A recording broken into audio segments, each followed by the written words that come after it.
L'Asie du Sud-Est est sûrement une des parties du globe avec le plus de diversité ethnique sur Terre.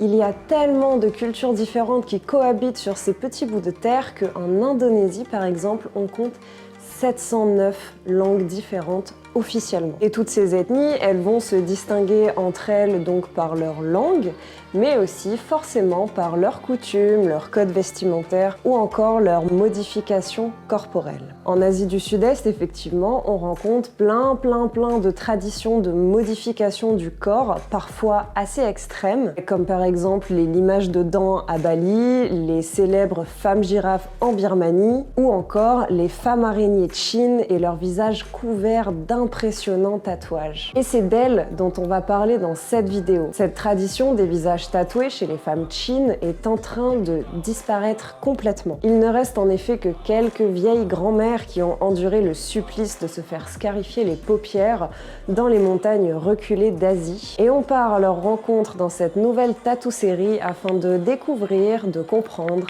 et de ne pas oublier cette tradition ancestrale incroyable. Alors surtout, restez là.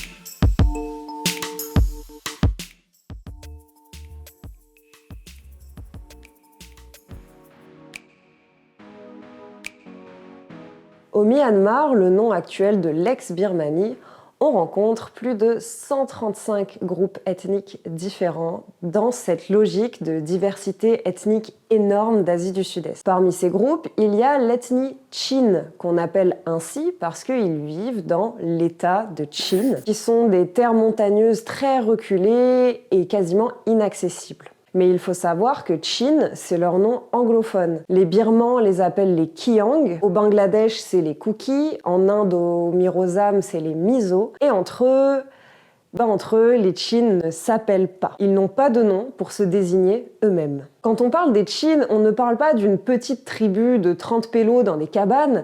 Les Chin, c'est environ 1,5 million de personnes, avec à peu près 36 groupes ethniques différents, et chacun de ces groupes parle sa propre langue. Bon, en vrai, elles sont toutes super proches, c'est ce qu'on appelle des langues tibéto-birmanes, et les Chin se comprennent entre eux même s'ils ne sont pas du même groupe, du même clan ou du même village. On dit que les Chin sont arrivés au 9e siècle dans les montagnes reculées de la Birmanie. C'est un raccourci très court, pour le coup. Parce que les Chin, c'est une ethnie qui s'est formée avec le temps, comme toutes les civilisations du monde. C'est pas un club qui s'est formé dans une cabane, c'est un groupe qui s'est créé pendant plus de 2 millénaires au fil des migrations humaines successives, des changements culturels, etc. Mais ce qui est sûr, par contre, c'est que au 9e siècle, ils étaient installés en tant que tels. Ah bon ? Parce que le diplomate chinois Fan Shuo fait mention d'eux dans ses mémoires de voyage. Il parle d'un peuple dont les rois s'appelaient les Shu et qui vivait dans un immense royaume dans la vallée du fleuve Chinduin. Et à cette époque-là, on distinguait déjà totalement les Chin des Birmans et on considérait déjà que c'était pas du tout la même culture. Déjà, par exemple, les Birmans étaient bouddhistes et avaient une culture écrite, alors que les Chin sont animistes avec une culture de transmission orale. D'ailleurs, petite parenthèse, abonnez-vous pour ne pas manquer la vidéo qui sortira début 2023 sur la différence entre les cultures orales et les cultures écrites.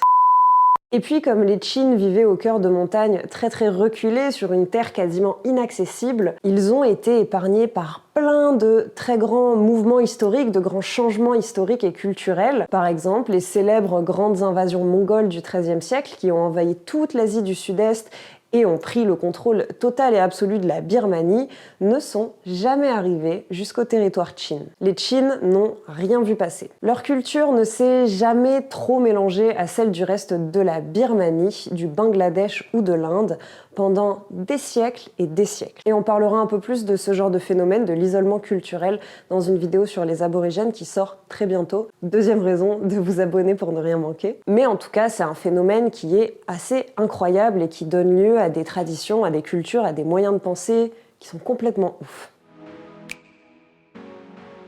En Asie du Sud-Est, comme partout dans le monde, on a toujours pratiqué le tatouage. On a retrouvé des momies de soldats birmans avec la nuque tatouée en signe d'identification de l'armée à laquelle ils appartenaient, par exemple. L'anthropologue Lars Krutak, spécialiste des modifications corporelles, est parti à la rencontre des ethnies reculées de Birmanie, dont les Chin, et a rencontré des hommes qui lui ont parlé de plein de cultures du tatouage différentes, comme le fait que certains hommes n'avaient le droit d'avoir un tatouage que s'ils parvenaient à tuer un tigre, ou que parfois le tatouage masculin s'héritait de père en fils comme un statut social, et que si le père n'était pas tatoué, il n'y avait quasiment aucune chance pour que le fils puisse être tatoué un jour. Mais cela, donc, ça concerne les hommes. Et chez les femmes Chin, ce n'est pas du tout les mêmes traditions. En général, elles avaient toutes le visage couvert de tatouages très impressionnants, sans avoir tué de tigre ou être issues de familles nobles. C'était une tradition ancestrale qui remonte à des temps immémoriaux et indatables. Parmi les 36 tribus Chin, 6 pratiquaient le tatouage du visage des femmes. Les Muun, les Mkad, les Yundu, les Dai,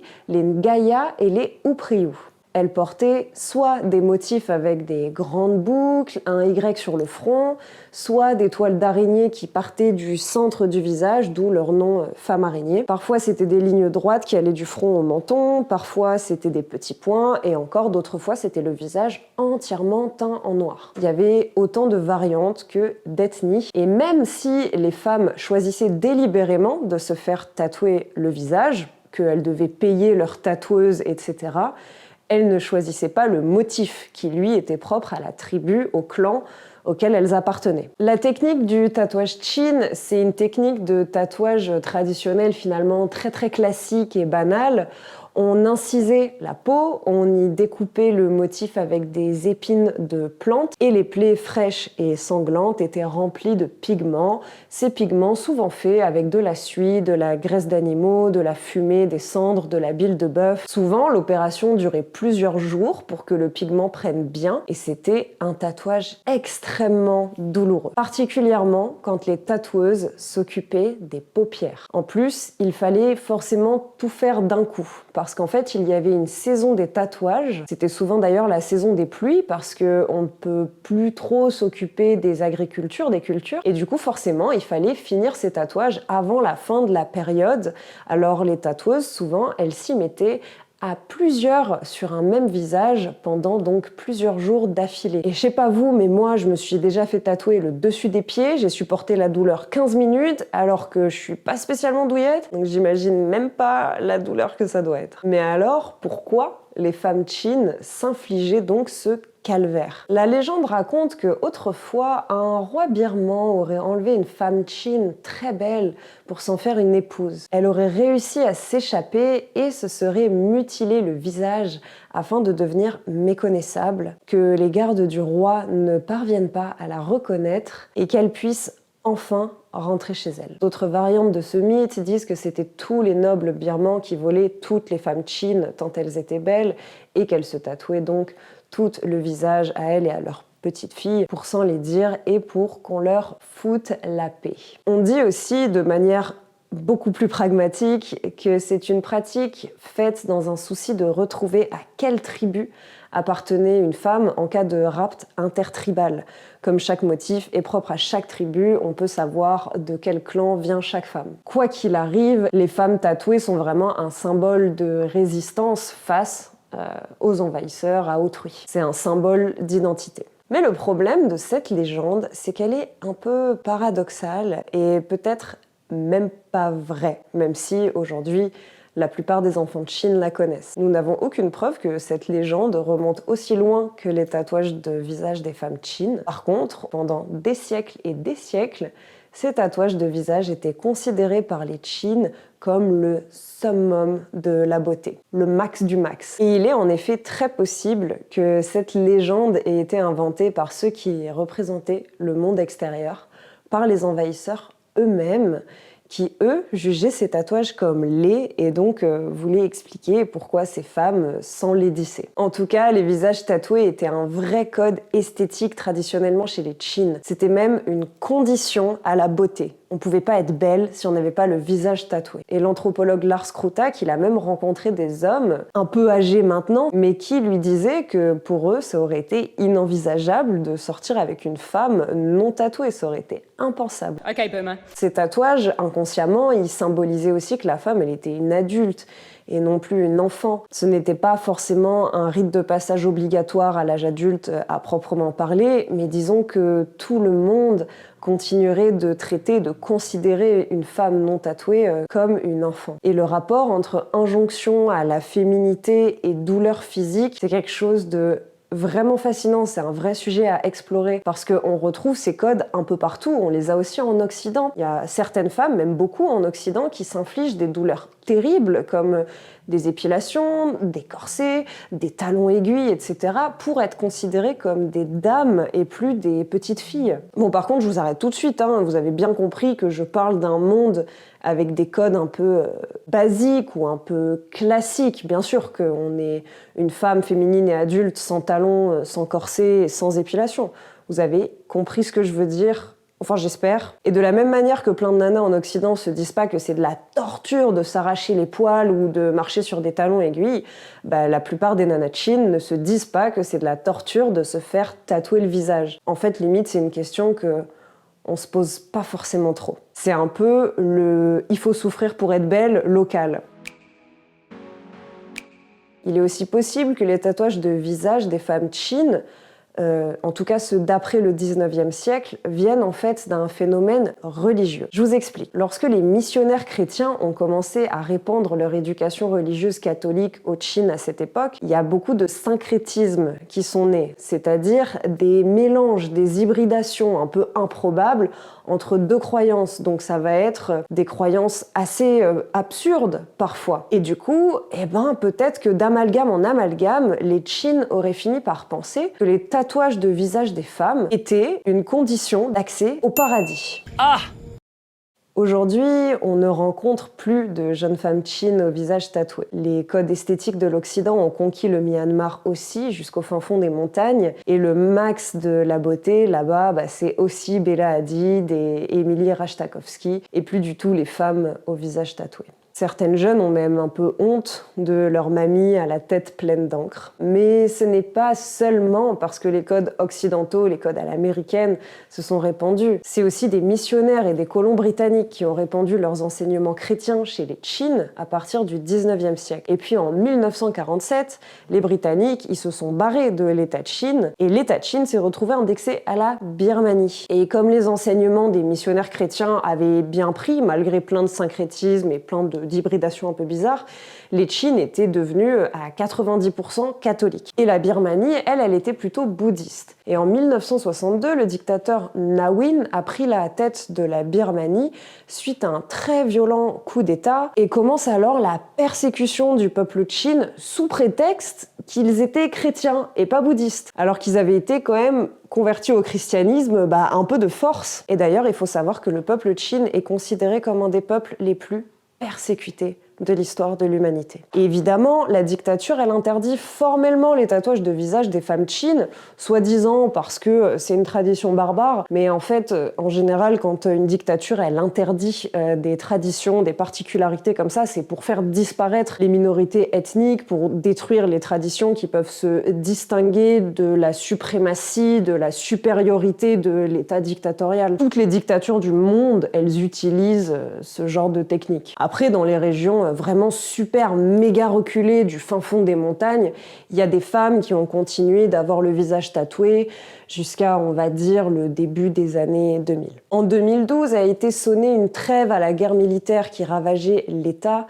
et le peuple Chin depuis 40 ans, et enfin en 2015, les Chin ont été libérés du joug de la dictature. Ils peuvent désormais vivre comme ils l'entendent, mais forcément des siècles de persécution ne reste pas sans conséquences. C'est un des États les plus pauvres d'Asie, il y a de la malnutrition, de la mortalité infantile, aucune infrastructure, pas d'accès aux soins, bref la totale en termes d'accès à la dignité humaine, on va dire. On considère aujourd'hui qu'il reste peut-être 300 vieilles femmes au visage tatoué. Elles ont découvert récemment que les touristes occidentaux étaient très intéressés par leurs impressionnants tatouages ou leurs instruments de musique un peu rigolos comme la flûte qu'on souffle par le nez. Et même si ça les étonne beaucoup et que en fait depuis super longtemps on les tue pour ça, et ben du coup ces vieilles aujourd'hui elles s'érigent un petit peu elles-mêmes en attraction touristique et culturelle et elles posent très très volontiers pour les photographes. C'est pour ça qu'on trouve plein de photos